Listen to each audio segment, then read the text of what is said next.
The Council of Galactic Safety had issued the warning in 17 languages across 43 star systems. Quarantine zone established. Approach forbidden.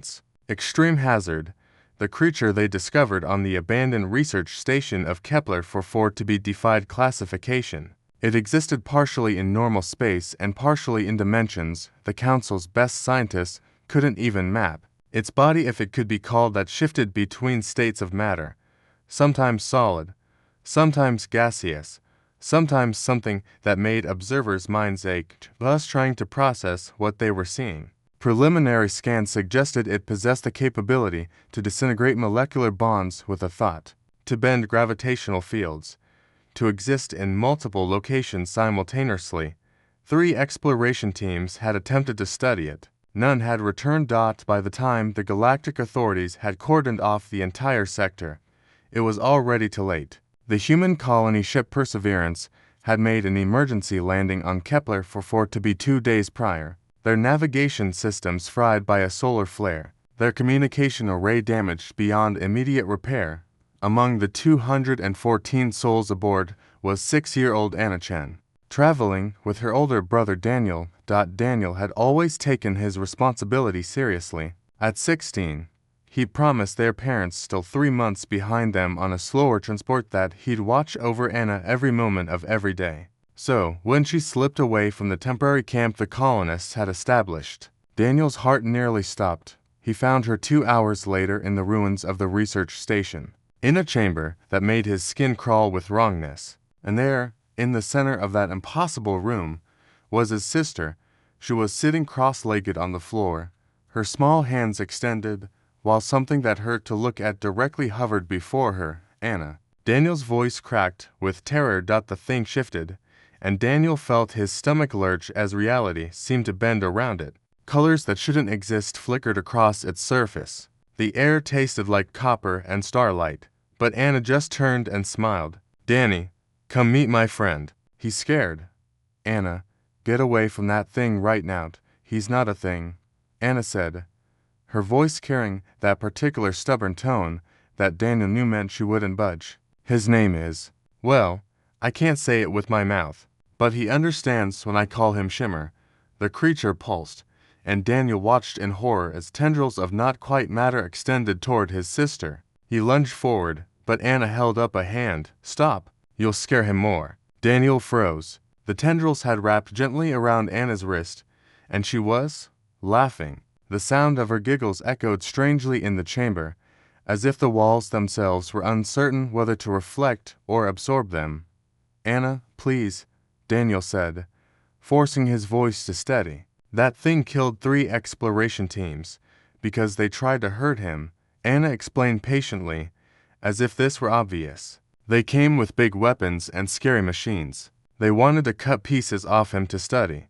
"Wouldn't you fight back if someone wanted to cut pieces off you?" The creature Shimmer pulsed again, and Daniel felt something brush against his mind. Not words, exactly, but impressions, fear, loneliness, confusion, pain from being poked and prodded, terror at beings who approached with hostile intent, and then, clearer than anything else, warmth and safety and kindness, all flavored with Anna's particular brand of gentle stubbornness. "He's been alone for so long." "Danny," Anna said softly, "the people who made this place did bad experiments on him. They tried to turn him into a weapon. When he escaped, he was so scared he hurt them without meaning to. He's been hiding here ever since, and everyone who comes just wants to hurt him more." Daniel's tactical training, the basics all colonist children learned, screamed at him to grab Anna and run. But his knowledge of his sister kept him rooted to the spot. Anna had always had a gift for understanding things others couldn't. She'd calmed a panicked horse once, just by sitting quietly near its stall. She'd befriended the ship's AI when it had gone into an error loop, talking to it like a person until it stabilized. Slowly, carefully, Daniel lowered himself to sit beside his sister. "Okay," he said. "Okay. Tell me about him." By the time the Galactic Safety Council's containment fleet arrived, they found something that shattered every protocol they'd established. The human colony had not only survived, they'd thrived. The research station, previously declared a hazardous ruin, had been partially restored. Power flowed through systems that had been dead for years.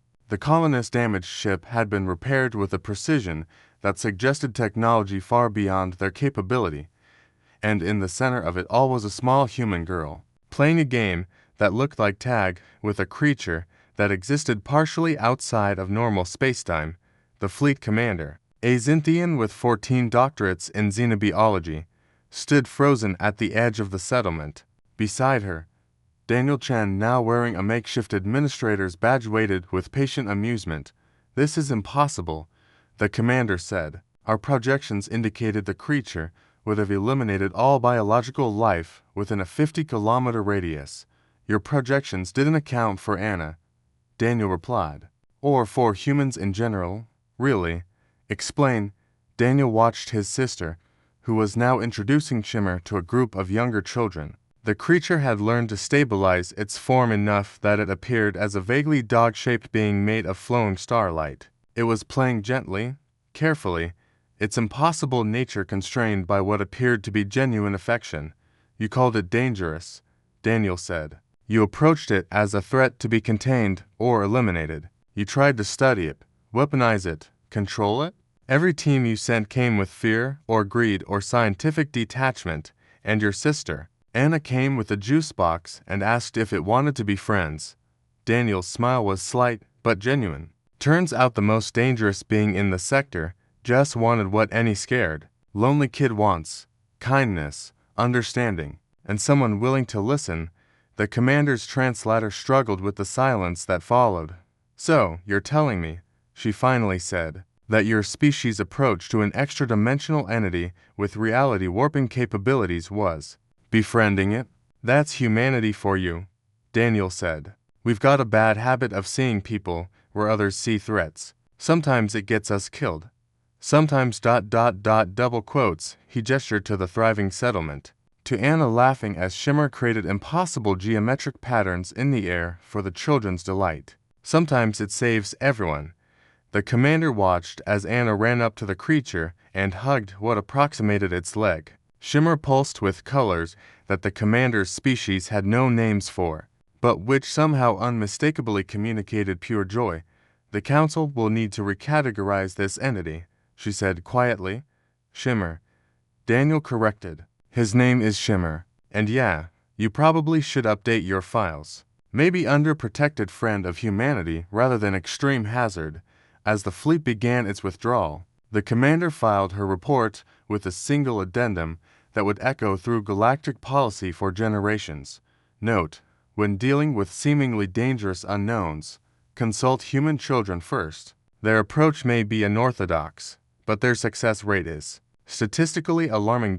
In the settlement below, Anna was teaching Shimmer how to play hide-and-seek, blissfully unaware that she'd just rewritten the rules of interspecies diplomacy, and